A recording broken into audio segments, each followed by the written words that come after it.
Welcome to our YouTube channel study to fly up. Study to fly അപ്പിൻ്റെ പുതിയൊരു വീഡിയോയിലേക്ക് നിങ്ങൾക്ക് ഏവർക്കും സ്വാഗതം. ഇന്ന് ഞങ്ങൾ ഇവിടെ ഒരു 30 ഡേയ്സ് ചലഞ്ച് സ്റ്റാർട്ട് ചെയ്യാൻ പോവാണ്. അതെ, റീസെൻ്റ്ലി നടക്കുന്ന LTG എക്സാംസിനും നെറ്റ് എക്സാംസിനും ഒക്കെ ഉപകാരപ്രദമാകുന്ന രീതിയിലുള്ള കുറച്ച് നോട്ട്സ് ഞങ്ങൾ പ്രിപ്പയർ ചെയ്തിട്ട് അതിനെ പറ്റിയിട്ടാണ് ഇനി മുതൽ ഇവിടെ ഓരോ ദിവസവും ക്ലാസ്സസ് വരാൻ പോകുന്നത്. സോ നിങ്ങളുടെ സപ്പോർട്ട് ഞങ്ങൾക്ക് ഏറ്റവും കൂടുതൽ ഇമ്പോർട്ടൻ്റ് ആണ്, ആവശ്യമാണ്. നിങ്ങളുടെ സപ്പോർട്ടില്ലെങ്കിൽ ഞങ്ങൾക്ക് മുന്നോട്ട് പോകാൻ പറ്റില്ല. ആവശ്യമുള്ള നോട്ടുകളെ പറ്റി നിങ്ങൾ ചോദിക്കുക, ഞങ്ങളത് റെഫർ ചെയ്തിട്ട് തീർച്ചയായിട്ടും വീഡിയോ അപ്ലോഡ് ചെയ്യുന്നതായിരിക്കും. ഓക്കെ, നമ്മുടെ 30 ഡേയ്സ് ചലഞ്ചിൻ്റെ ഫസ്റ്റ് പോർഷൻ എന്ന് പറയുന്നത് ഇംഗ്ലണ്ടിലെ മഹത്തായ വിപ്ലവമാണ്. Okay, let start. ഇംഗ്ലണ്ടിലെ മഹത്തായ വിപ്ലവം മറ്റു പല പേരുകളിൽ അറിയപ്പെട്ടിരുന്നു. കൊട്ടാര വിപ്ലവം, പ്യൂരിറ്റൻ വിപ്ലവം, രക്തരഹിത വിപ്ലവം എന്നിങ്ങനെ. മഹത്തായ വിപ്ലവം എന്ന പദം ആദ്യമായി ഉപയോഗിച്ചത് ജോൺ ഹാംപ്റ്റൺ ആണ്. മഹത്തായ വിപ്ലവത്തിനുള്ള പ്രധാന കാരണങ്ങൾ 1642 ആഭ്യന്തര കലാപങ്ങളും 1688 രക്തരഹിത വിപ്ലവവുമായിരുന്നു. 17-ാം നൂറ്റാണ്ടിൻ്റെ തുടക്കത്തിൽ ഭരിച്ചിരുന്നത് സ്റ്റുവർട്ട് രാജവംശമായിരുന്നു. അപ്പോഴത്തെ രാജാവ് എന്നത് ജെയിംസ് ഫസ്റ്റുമായിരുന്നു. സ്റ്റുവർട്ട് രാജവംശത്തിലെ ജെയിംസ് ഫസ്റ്റ് ആയിരുന്നു അക്കാലഘട്ടത്തിൽ ഇംഗ്ലണ്ട് ഭരിച്ചിരുന്നത്. ഇവിടെ ചെറിയൊരു സ്പെല്ലിംഗ് മിസ്റ്റേക്ക് ഉണ്ട്. ബിഷപ്പ് ഇല്ലെങ്കിൽ രാജാവില്ല എന്ന് പറഞ്ഞത് ജെയിംസ് ഫസ്റ്റ് ആണ്. ബിഷപ്പ് ഇല്ലെങ്കിൽ രാജാവില്ല എന്ന് പറഞ്ഞത് ജെയിംസ് ഫസ്റ്റ് ആണ്.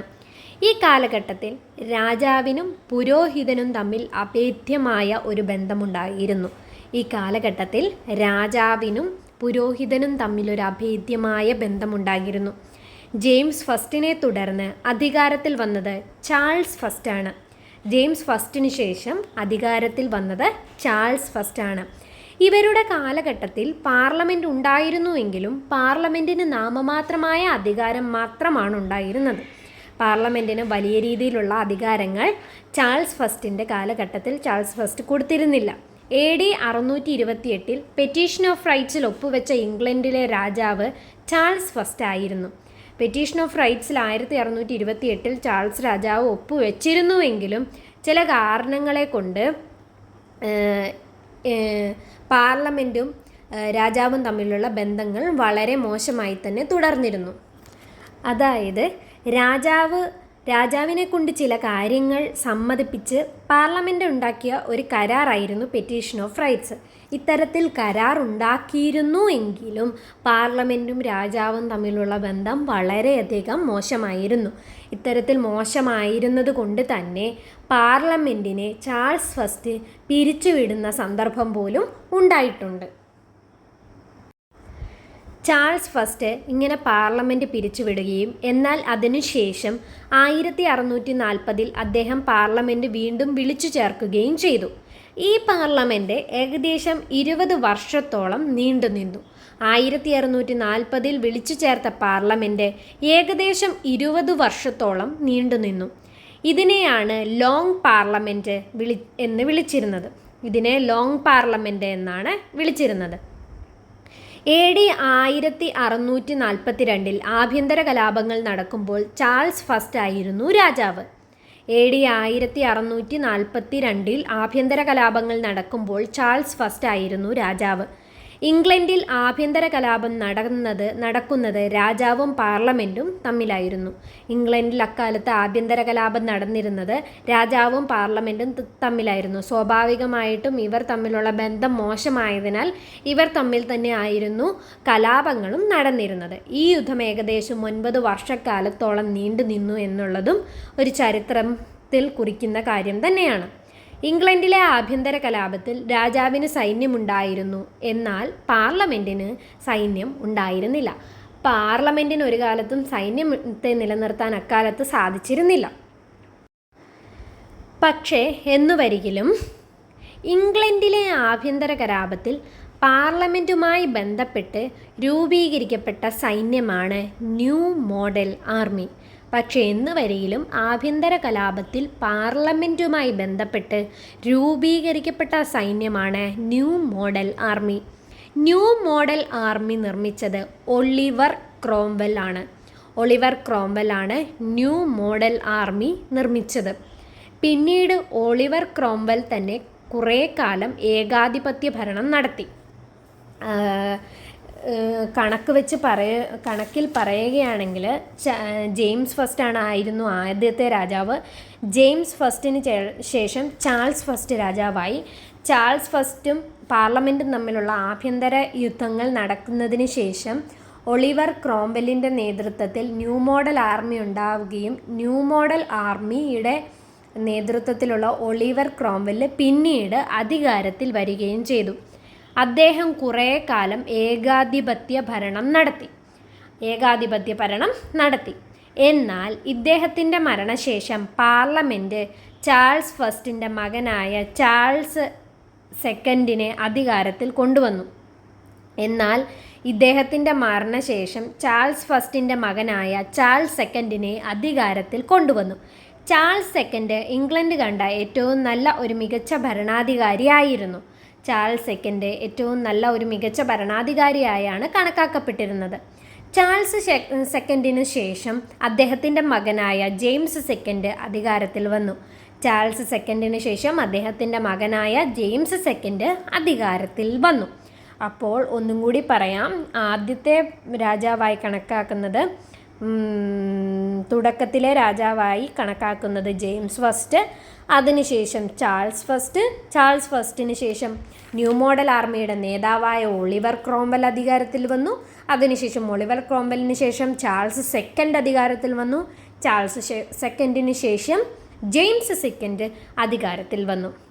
എന്നാൽ ജെയിംസ് സെക്കൻഡ് അധികാരത്തിൽ വന്നപ്പോൾ സ്റ്റുവർട്ട് രാജവംശത്തിൻ്റെ രീതികളായിരുന്നു മുന്നോട്ട് വെച്ചിരുന്നത്. സ്റ്റുവർട്ട് രാജവംശത്തിൻ്റെ രീതികൾ മുന്നോട്ട് വെച്ചിരുന്നപ്പോൾ അത് തീർത്തും പാർലമെൻറ്റിന് അംഗീകരിക്കാൻ സാധിക്കാത്ത വിധത്തിലുള്ളതായിരുന്നു. ഇദ്ദേഹത്തിൻ്റെ പല നയങ്ങളും പാർലമെൻറ്റിന് ഉൾക്കൊള്ളാൻ സാധിക്കുന്നതായിരുന്നില്ല. അതിനാൽ പാർലമെൻറ്റ് ഇദ്ദേഹത്തെ പുറത്താക്കി ജെയിംസ് സെക്കൻഡിൻ്റെ മകളായ മേരി സെക്കൻഡിനെയും വില്യമിനെയും ഹോളണ്ടിൽ നിന്നും ഇംഗ്ലണ്ടിലേക്ക് ക്ഷണിച്ചു. അതായത് മേരിയെയും ഭർത്താവായ വില്യമിനെയും ഹോളണ്ടിൽ നിന്നും ഇംഗ്ലണ്ടിലേക്ക് ക്ഷണിച്ചു. ഇവർ വലിയൊരു സൈന്യത്തോടു കൂടി ജെയിംസ് സെക്കൻഡിനെ ആക്രമിക്കാൻ വരുന്നുണ്ടെന്നുള്ള സത്യം അദ്ദേഹം മനസ്സിലാക്കുകയും പേടിയോടുകൂടി ഫ്രാൻസിലേക്ക് പലായനം ചെയ്യുകയും ചെയ്തു. ഇതുവഴി യാതൊരു രക്തവും ചൊരിയാതെ അവിടെ വലിയൊരു വിപ്ലവം നടന്നു. ഇങ്ങനെ ഇംഗ്ലണ്ടിൽ നടന്ന മഹത്തായ വിപ്ലവത്തെയാണ് രക്തരഹിത വിപ്ലവം എന്ന് വിളിക്കുന്നത്. ഇനി നമുക്ക് കുറച്ച് എക്സ്ട്രാ പോയിൻറ്റ്സ് നോക്കാം. ഇംഗ്ലണ്ടിനെ പറ്റിയുള്ള ചില എക്സ്ട്രാ പോയിൻറ്റ്സ്. ഇംഗ്ലണ്ടിൽ ബിൽ ഓഫ് റൈറ്റ്സ് പാസാക്കിയത് 1688 ഇംഗ്ലണ്ടിൽ ബിൽ ഓഫ് റൈറ്റ്സ് പാസാക്കിയത് 1688 ബിൽ ഓഫ് റൈറ്റ്സ് നിലവിൽ വന്നത് 1689. ബിൽ ഓഫ് റൈറ്റ്സ് നിലവിൽ വന്നത് 1689. ബിൽ ഓഫ് റൈറ്റ്സിൽ പാർലമെൻറ്റിൻ്റെ അധികാരാവകാശങ്ങൾ വ്യക്തമായ രീതിയിൽ രേഖപ്പെടുത്തിയിട്ടുണ്ട്. ബിൽ ഓഫ് റൈറ്റ്സിൽ പാർലമെൻറ്റിൻ്റെ അധികാരാവകാശങ്ങൾ വ്യക്തമായ രീതിയിൽ രേഖപ്പെടുത്തിയിട്ടുണ്ട്. കാലങ്ങൾ പോകെ പാർലമെൻറ്റിൻ്റെ അധികാരം കൂടുകയും രാജാവിൻ്റെയും രാജ്ഞിയുടെയും അധികാരങ്ങൾ കുറയുകയുമാണ് ചെയ്തത്. ലോകത്തിലെ ആദ്യ പ്രധാനമന്ത്രി റോബർട്ട് വാൾപോളാണ്. ലോകത്തിലെ ആദ്യത്തെ പ്രധാനമന്ത്രി റോബർട്ട് വാൾപോളാണ്. ഈ എക്സ്ട്രാ പോയിൻറ്റ്സ് UGCക്കും നെറ്റ് എക്സാമിനും പിന്നെ PSC എക്സാംസിനും ചോദിക്കുന്നത് തന്നെയാണ്. സോ ഇതൊട്ടും മറക്കാതിരിക്കാൻ ശ്രമിക്കുക. Voting rights of England. ഇംഗ്ലണ്ടിൽ വോട്ടവകാശം ആദ്യം പുരോഹിത വർഗത്തിനും പ്രഭുവർഗത്തിനും മാത്രമായിരുന്നു ഉണ്ടായിരുന്നത്. ഇംഗ്ലണ്ടിൽ വോട്ടവകാശം ആദ്യം പുരോഹിതനും പ്രഭുവർഗത്തിനും മാത്രമായിരുന്നു ഉണ്ടായിരുന്നത്. പിന്നീടത് സാർവത്രികമായി മാറി. പക്ഷേ എങ്കിലും അക്കാലത്ത് സ്ത്രീകൾക്ക് വോട്ടവകാശം ഉണ്ടായിരുന്നില്ല. 1918 മുതൽ ഇംഗ്ലണ്ടിൽ 30 വയസ്സിന് മുകളിലുള്ള സ്ത്രീകൾക്ക് വോട്ടവകാശം ലഭിച്ചു. 1918 30 വയസ്സിന് മുകളിലുള്ള സ്ത്രീകൾക്ക് വോട്ടവകാശം ലഭിച്ചു. 1928 മുതൽ 18 വയസ്സിന് മുകളിലുള്ള എല്ലാ സ്ത്രീകൾക്കും വോട്ടവകാശം ലഭിച്ചു. 1928 മുതൽ 18 വയസ്സിന് മുകളിലുള്ള എല്ലാ സ്ത്രീകൾക്കും വോട്ടവകാശം ലഭിച്ചു. ഞാൻ ഇംഗ്ലണ്ടിലെ മഹത്തായ വിപ്ലവ സമയത്ത് ഇംഗ്ലണ്ട് ഭരിച്ചിരുന്ന രാജാക്കന്മാരെ ഒന്നും കൂടി പറയാം. James first, Charles first, Oliver Cromwell, Charles second, James second, Mary William. ഈ പേരുകൾ നിങ്ങൾ മറക്കരുത്. James first, Charles first, Oliver Cromwell, Charles second, James second, Mary and William. Okay, ഇന്നത്തെ നമ്മുടെ വീഡിയോ ഇവിടെ അവസാനിക്കുകയാണ്. അപ്പോൾ എന്തെങ്കിലും നിങ്ങൾക്ക് സജഷൻസും ഉണ്ടെങ്കിൽ പറയണം. ഞങ്ങൾ അതുപോലെ തന്നെ വീഡിയോ ചെയ്യുന്നതായിരിക്കും. അതുപോലെ തന്നെ ഈ വീഡിയോ ഫുള്ള് കാണാനും സബ്സ്ക്രൈബ് ചെയ്യാനും ഷെയർ ചെയ്യാനും മറക്കരുത്. നിങ്ങളുടെ സപ്പോർട്ട് ഞങ്ങൾക്ക് വളരെയധികം ഇമ്പോർട്ടൻ്റ് ആണ്. അപ്പോൾ ഓക്കെ, ബൈ, താങ്ക് യു.